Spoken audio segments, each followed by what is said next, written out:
I just hit 3,200 days completely free of pornography. And I had to give up a lot to make it this far in the journey. And you may be wondering, what all did I give up that actually made that big of a difference in my recovery? Well, in this video, I'm going to explain my entire process, my entire journey, and whether or not you should consider this journey yourself. My name is Sathiya Sam. I'm a men's transformation coach, international speaker, and author, and I've spent the last 6 years of my life helping other men quit pornography. So I was first exposed to pornography when I was 11 years old in the computer lab of my Christian school. It happened totally by innocence. And that was the beginning of a 15-year addiction for me. So in high school, I was watching regularly. By the time I was in university and in my 20s, pornography was just a normal part of my life. I literally planned my days around it, and I could go very, very short spans of time without it. Maybe a couple of days if I was lucky. So like any true addict, I told myself that I can quit whenever I want, and one day that day will come, and it'll be no problem. Well, the day came where I decided I was going to quit pornography, and lo and behold, I went a whole 3 days without porn before I fell back into it. And that was the first time that I realized that this might have been a more serious problem than I had imagined. So the first thing I had to give up in recovery was my pride, because I thought I would figure this all out on my own. I thought I had it all together and it'd be a quick fix, and I very quickly realized that was not the case. Now, I'd love to tell you that I went and got help, I went and sought out a program, I went and got a professional involved, and my journey to recovery happened really quickly.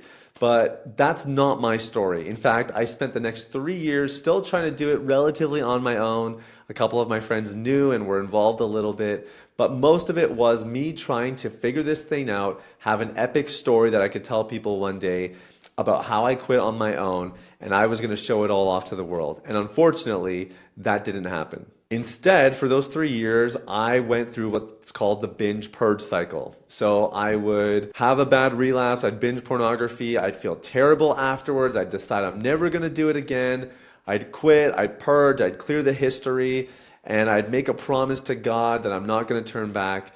And then a few days, a few weeks, maybe sometimes a few months later, if I was lucky, I would fall back into it. And again and again and again, this cycle repeated itself. So one day I was talking to a mentor, and I was telling him about my struggle, and I told him that I couldn't wait until I got married, because once I got married, then I wouldn't struggle with pornography anymore, because I would have a wife and all of my sexual desires would be satisfied that way. And he almost reached across the table and smacked me and said, "Dude, that's not how it works.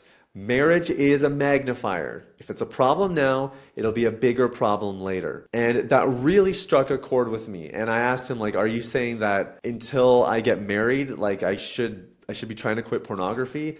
And he said, "Dude, you should not get married unless you stop watching." So I took his advice really seriously. And I actually prayed a very specific prayer out of this meeting with my mentor. I said, "God, whoever my future wife is, you know who I'm going to marry, and whoever she is, wherever she is, keep her away from me until I am clean." Now that's a pretty bold prayer, but I really took this advice seriously. And even if it meant giving up a future marriage, because there was a chance that I would never figure this out, and that meant that I would never get married, I was willing to do it because I didn't want to destroy my marriage with my pornography addiction. So I had to give up my pride, I had to give up my future marriage, and I even had to give up my career. Now, the story there is I was a pastor in my 20s, and as a pastor, you cannot have these kinds of sexual sins and sexual struggles behind closed doors.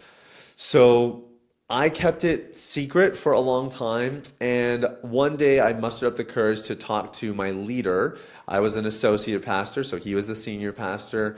I told him that I was struggling, and I knew that once I told him, there was a chance he was going to say, "Hey, you lose your job. Hey, you can't be here anymore. Hey, I'm going to tell everybody." You know, I was pretty sure he wasn't going to do that, but it was scary. It was scary for me to reach out and to kind of see what was going to happen and not really know. So when I told him, he said, "Okay, well, I'm glad you let me know. And this is something that we have to work on if you want to keep working here and working for me." So he was very kind about it. I didn't lose my job per se, but at the same time, he was also letting me know that I wasn't going to keep it forever if I kept struggling. Now, as you can see today, I have a whole brand around my struggle and helping other men quit pornography addiction. But this was never the plan. In fact, I had been clean of pornography for a couple of years. I was just quietly enjoying my freedom and the better life that I was living when I felt like God told me that it was time to share my story publicly. And this happened on a Friday night. I was still a pastor at the time, and I was getting my sermon ready, and God told me it's time for you to tell other people about your struggle. And so that night, I wound up publicly sharing for the first time that I had a struggle with pornography. There were hundreds of people there. I was risking my reputation. I mean, people saw me as a respectable person, a really good guy, somebody that you wouldn't expect to have these kinds of struggles. I risked losing friendships. I had tons of friendships in the audience. And I was dating a girl at the time, and she could have found out or could have been really embarrassed about everything and said, you know what, I don't think I want to stick around. I put everything on the line by being obedient to God and sharing my story. And I was totally relieved and actually pleasantly surprised to find out afterwards that lots of other people had similar stories.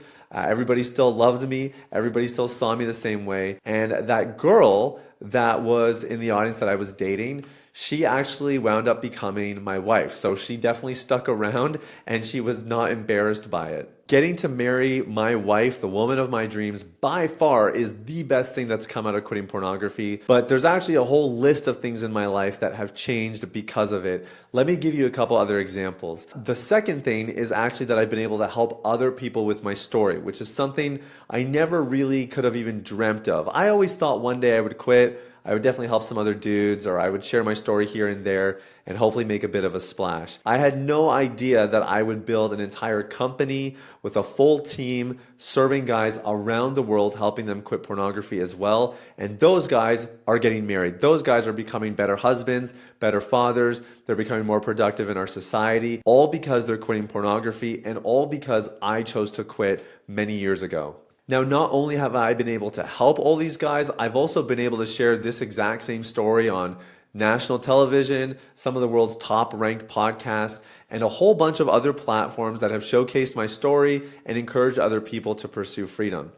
And most recently, I became a father.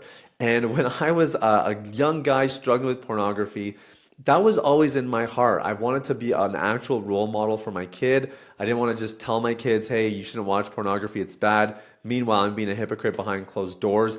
I wanted to actually be walking the walk. And now I can do that as I raise my kid and any future kids that my wife and I are going to have. I can truthfully say that everything in my life has changed. Everything in my life has gotten better. My relationships, my family, my marriage, my career, and the difference that I'm making in society is so much better because I finally quit pornography. See that story I told earlier? I realized that a future marriage, a healthy marriage, that was going to make it worth it for me. And that was a great motivator. It wasn't the only motivator, but there were things on the other side of quitting pornography that were motivating me, inspiring me, that I wanted to have in my life. It wasn't just so I could say I kicked this bad addiction to the curb. It was actually about me having a better life that I knew God wanted for me.